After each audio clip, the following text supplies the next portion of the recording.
So now LSU is up to 4 players that have opted out, and I want to get your thoughts. JaMarr Chase, Tyler Shelvin, Kerry Vincent, Neil Farrell. Any concern with the talent exodus going on at LSU?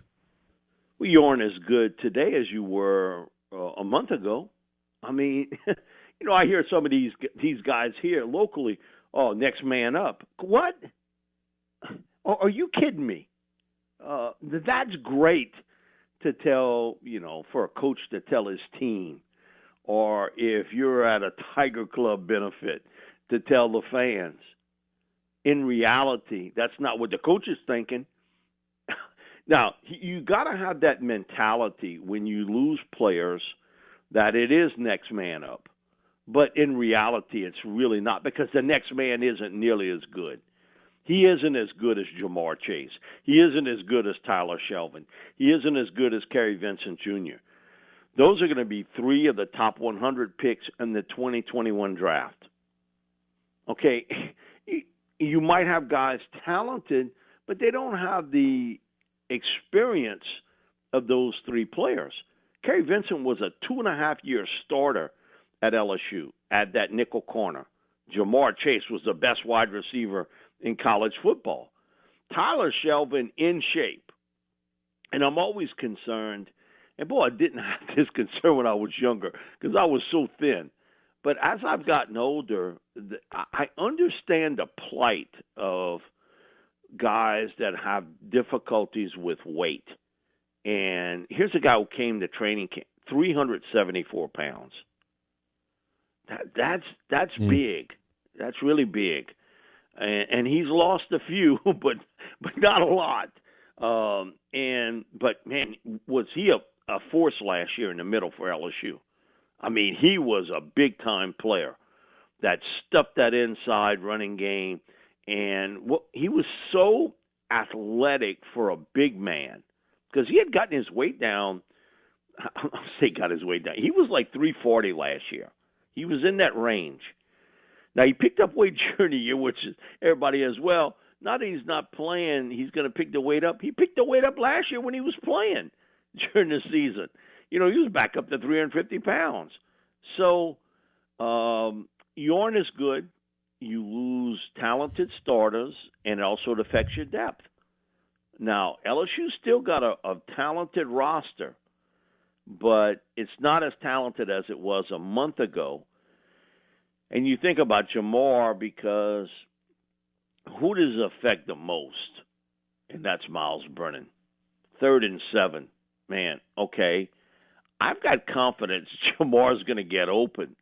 You just put that tape on in the last 4 games of the season for LSU. He humiliated defensive backs and guys that got picked in round 1. He was spinning them around like a top. He was a unique talent, and I look back at it throughout my years doing it. It's over 30. He is going to be the highest graded LSU wide receiver I have ever done. Wow. Now, they've had some pretty good, Michael Clayton, Odell Beckham Jr., Jarvis Landry, and he's at the tip top. He was a unique talent. He was a big play artist. He was fearless going over the middle, but it was his run after catch ability, and he stretched you. And he sized up these 4 guys late and was like, man, y'all ain't dealing with me. And he would beat you and humiliate you, so to speak, out on the field. So that's a big loss for LSU, but a really bigger loss for Myles, because now you got to find someone who can be that guy. Terrace Marshall Jr. is a very talented player and was one of the elite prep receivers. He's had injuries here at LSU. When he's been healthy, he's been a really good player, but he's also fought the injury bug. Racey McMath has the most to gain. And for people who haven't seen him, but you've seen him on special teams and a little bit of playing time, he's a 6'2.5", 225-pound receiver who's the fastest of all the LSU receivers, with the exception of Trey Palmer, who weighs about 185 pounds. He's the breakout guy. you look at him, and, man, he's got a nasty sort of stiff arm he puts in your face. And you're talking about a 225-pound guy who's a sub-4.4 40-yard dash guy. So he's got the most to gain, but I think it opens up the avenue to the two freshman tight ends. And I've never seen a tight end, freshman-wise, like the one they got now, and Eric Gilbert. He's the unicorn. I mean, he's a 6'5.5", 255-pound guy who runs in the 4.4s. And so he's been double-teamed all his life. High school, never seen single coverage. It'll be interesting to see how teams try to stop him now, because he's going to be a bigger part of this offense. The other one is Cole Taylor, who's a 6'6.5", 250-pound tight end from Colorado, who, man, Ed's raved about, along with Eric, at that tight end position, and how they adjust their offense now without JaMarr. So I always think when you lose people, it opens up opportunities. But does someone take advantage of that opportunity? LSU's lost players to the NFL, and now with JaMarr, over 200 catches from a year ago.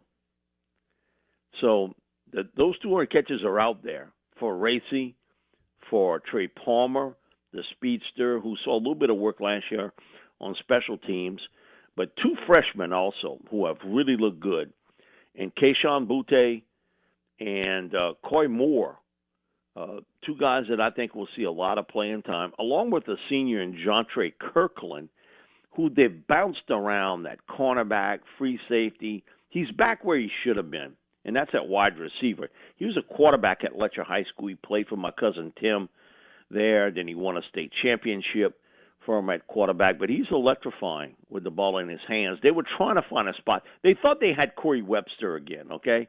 Because Corey was a quarterback in high school, basketball player similar to Jontre. Tried him at receiver, didn't work out. Put him at corner. He became really good. He became an all-SEC corner, and then he played double digits in the NFL. They thought they could do it with Jontre. It just didn't work out. And now, he's back at receiver. So you have some talent there, but you're not as good because JaMarr was such a special player. And Tyler, when even at 360 pounds, he was good for 20, 22 plays where he was really effective. Now, you won't have that part in your lineup. So Puaika becomes the guy, along with a guy that we had to stop a practice one time because we had the Louisiana line camp here, and Jacobian Guillory, who is a true freshman at LSU today and the top defensive tackle in the state of Louisiana last year. He was up against guys that were like 230 pounds, 250 pounds. He's 6'2.5", and we put him on the scale and he weighed 336.